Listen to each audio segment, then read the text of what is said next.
Yo, you back? I'm back, and you know we're coming for that state title for sure. Well, state title too. Yeah. Jackson over there, man, he kind of looked like an angry bar fighter. yeah, he was coming at me quite heavily, throwing some wild shots and shit, and I was like, ooh, but you know, I just stayed calm. That was the main thing: stay calm, keep to the game plan, move around, kind of like.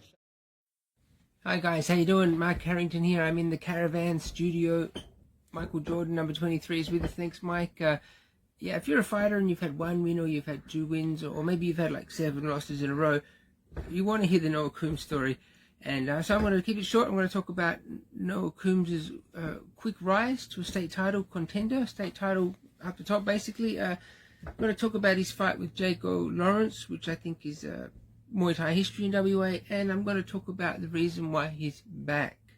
Let's have a look at things. Yeah, Noah Coombs' story started off as a junior, but not that long ago. Sort of talking 2022, and he had a fight against Reid Donaldson. That was his first fight, debut fight for both fighters. Reid was a bit of a boxer, and real sort of back and forth there. One Ashton Woodhouse tells me that they were both covered in blood at the end of it, and it was a barn burner. And Noah got the win, so there he went to 1-0.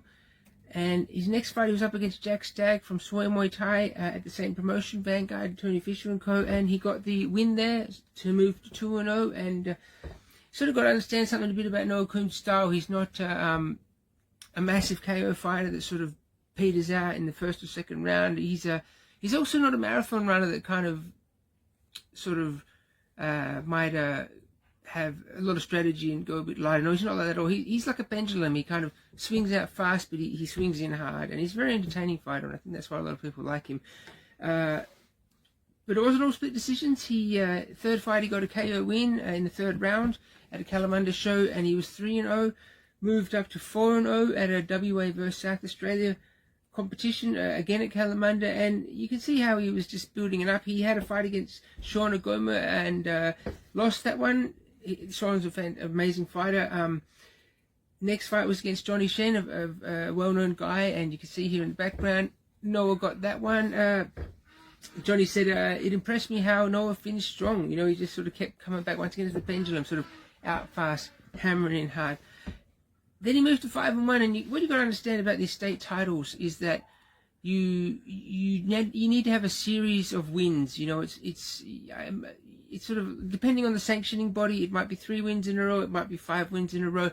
They also do look at you sort of what you've had over those 5 fights. And here you're looking at Noah Coombs. He's on 5 wins and 1 loss here. So that's basically state title contender already for WA at that time. This is in the mid 2023.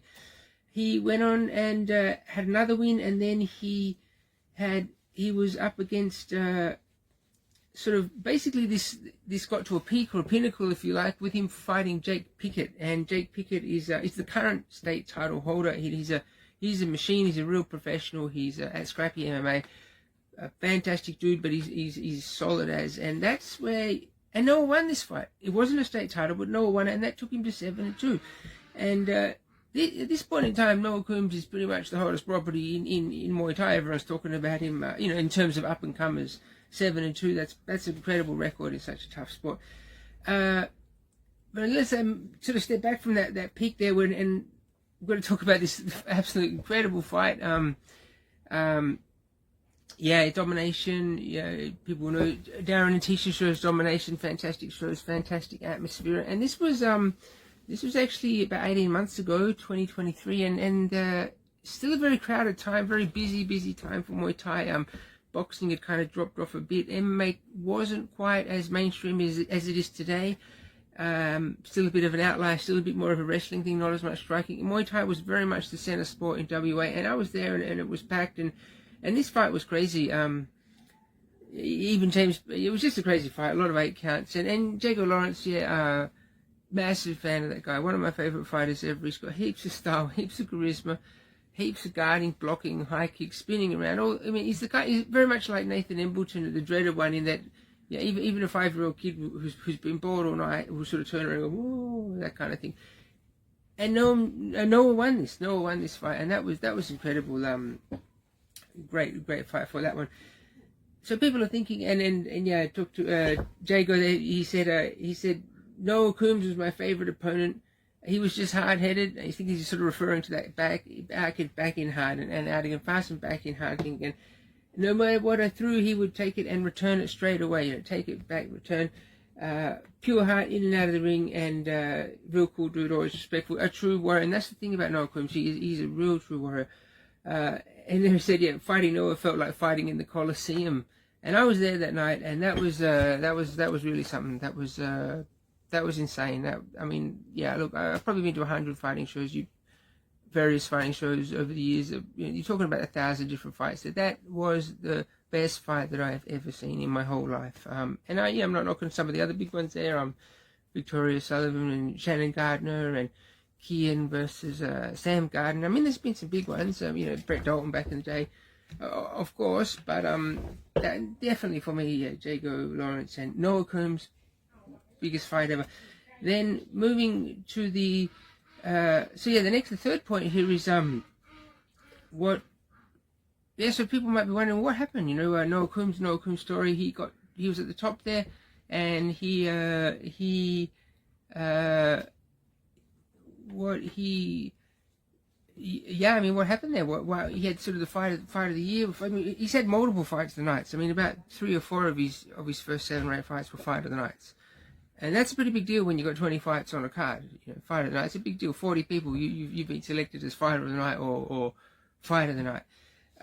So what happened?